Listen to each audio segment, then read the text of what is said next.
كلنا بندور على مجموعه للشعر والبشره تكون بتفيدنا من جهه الترطيب ومن جهه الشامبو والبلسم والحاجات دي كلها. فانا النهارده جايه اوريكم حاجات خلصتها للشعر والبشره وحابه جدا اعرفكم عليهم. فبليز يلا بينا نشوف ايه الحاجه دي، علشان الحاجات دي بجد سعرها حلو جدا وموفره جدا، وفي نفس الوقت الايفكت بتاعها حلو جدا جدا. يلا بينا على طول نخش في الفيديو. اول حاجه انا هتكلم عنها النهارده وهو الغسول للبشره.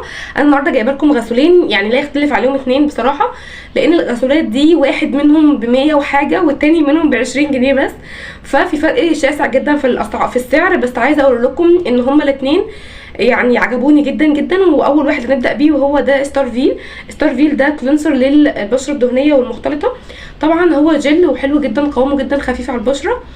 كمان هو يعني بيحاول يظبط لك كده البي اتش بتاعت البشره، بحيث ان هي لو فيها حبوب خفيفه مش حبوب جامده قوي وحب شباب وكده، بيعالجها لك بسرعه وبينشفها. وما كانش بينشف بشرتي، بالعكس هو كان بيحافظ عليها جدا جدا من الجفاف، وفي نفس الوقت ما كانش بيجففها لدرجه ان انا حاسه ان انا محتاجه احط مرطب حالا او ان انا بتضايق منه. لا هو كان حلو جدا، بس مشكلته انه مش بيعالج الحبوب الكبيره او الحبوب اللي هي الضخمه دي بتاعه الحب الشباب، فمحتاجه طبعا غسول طبي. بس هو كغسول يومي حلو قوي، ما بيسيبش البشره جافه قوي، ما بيبوظلكيش الدنيا خالص في بشرتك، بالعكس هو جميل ولطيف قوي قوي على البشره. طيب تاني حاجه وهو ده من بوبانا، حلو قوي، لان انا جربت من بوبانا اللي هو بتاع الفحم برضو كان كويس، بس ما كانش بيتحكم في دهون بشرتي زي ما انا كنت محتاجه. ده انا جبته بالهيالورونيك اسيد، ف هو حلو بصراحه، بيرطب البشره حلو جدا جدا، وكمان بيشيل الميك اب، وكمان ما بيسيبش البشره متجففه او فيها جفاف. ولو في حبوب بسيطه اللي هي هو لسه مثلا حاجه او حبوب كده خفيفه فوق البشره، بيحاول ان هو يرطبها مش بيعالجها، هو بيرطب بشرتك، فبالتالي الحبوب ما بتكترش معاه. بيطلع حبوب ولا لا ما بيطلعش حبوب، بيرطب البشره حلو قوي. وانا بصراحه استريحت على هما الاثنين. فانت عندك بديلين، يعني انت عندك لو انت بشرتك عاديه فالهيالورونيك اسيد هيبقى تحفه جدا معاكي، لو بشرتك دهنيه فده كمان حلو جدا. وعلى فكره بيبقى فيه اوفر عليه اوقات في الصيدليات الكبيره، وكمان بيبقى فيه اوفر عليه في نون وامازون وكده، فانتوا ممكن تشوفوا المكان اللي يناسبكم. ونخش على مجموعه الشعر عشان متحمسه لها قوي. مشكلتي ان انا من الناس اللي دايما بتحب ريحه شعرها حلوه حتى لو بستخدم حاجه طبيه. فانا الفتره دي بستخدم حاجات طبيه، هبقى اكلمكم عنها في فيديو تاني عن القشره.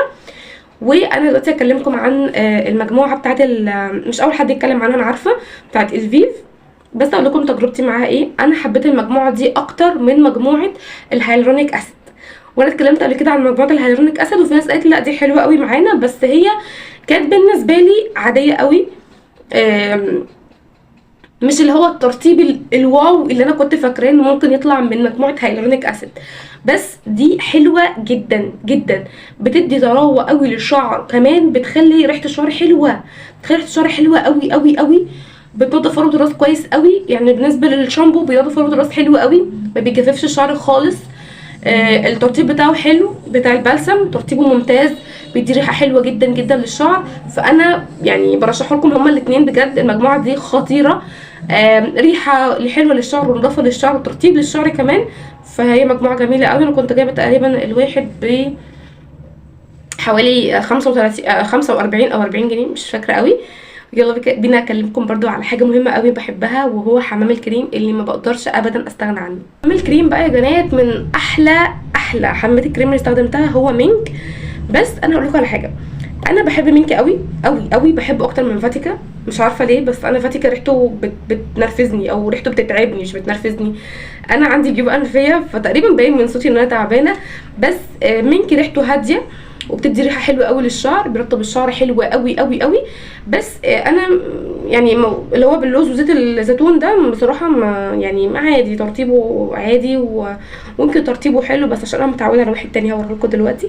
بس ده ممتاز حلو جدا، بيدي ريحه حلوه قوي للشعر، بيرطب الشعر قوي قوي قوي يا بنات. وخلي بالك ترطيب الشعر هيمنع من تقصف الشعر، هيمنع شعرك من التقصف، وكمان هيزود طول شعرك. هتقولي ازاي؟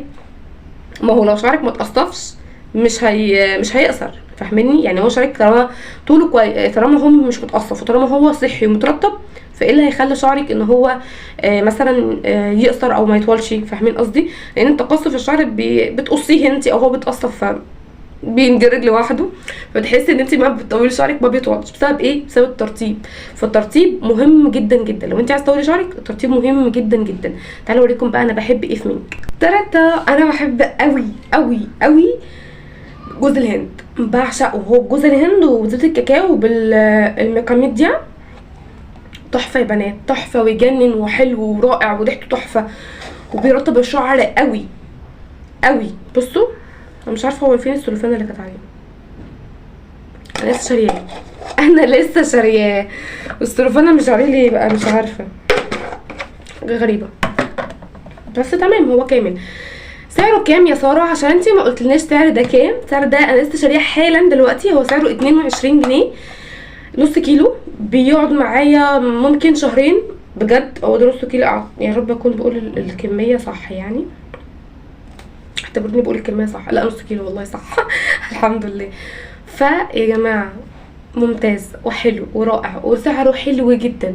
فانتي ميزانيتك مخرمه، العيد داخل عليكي، عايزين تشتروا حاجه كويسه للشعر، ترطيب الشعر بقى قبل المكوى والسشوار اللي هعمل لكم عنه فيديو قريب ان شاء الله. ترطيبه رائع جدا جدا، بيدي ريحه حلوه قوي للشعر، فانصحكم بيه قوي قوي. بس كده يا حلوين. مشروب طبعا رمضان المفضل بتاعي اللي هو التمر الهندي. انا ريقي نشف وانا بعمل الفيديو لاني عندي برد، فقلت اجيبه كده اشرب وانا بعمل لكم الفيديو. يا رب فيديو النهارده يكون عجبكم، تكونوا استفدتوا، شفتوا كل حاجه انا عايزه اوريها لكم، وحبيت اعرفكم عليهم لانهم منتجات حلوه قوي، سعرها حلو جدا جدا، معظمها مصري مش مستورد. حتى المستورد فيهم اللي هو لاريال يعني متعبق هنا في مصر، او هو سعره كمان قليل، مش عارفه هو متعبق في مصر ولا لا، بس هو سعره قليل. بس كده. الفيديو عجبكم بقى، تعرفوا هتعملوا ايه؟ لايك وسبسكرايب للقناه، لازم اوعوا تنسوا اللايك وسبسكرايب عشان خاطري هنزل لكم فيديوهات كتير حلوه ان شاء الله الفتره الجايه على القناه بمناسبه العيد ان شاء الله. ويلا بينا، وما تنسوش وانتوا بتتفرجوا على الفيديو تشربوا حاجه وتبعتوه لكل اصحابكم بقى في الجروبات بتاعت الواتساب عشان كلهم يتفرجوا. بحبكم قوي، باي باي.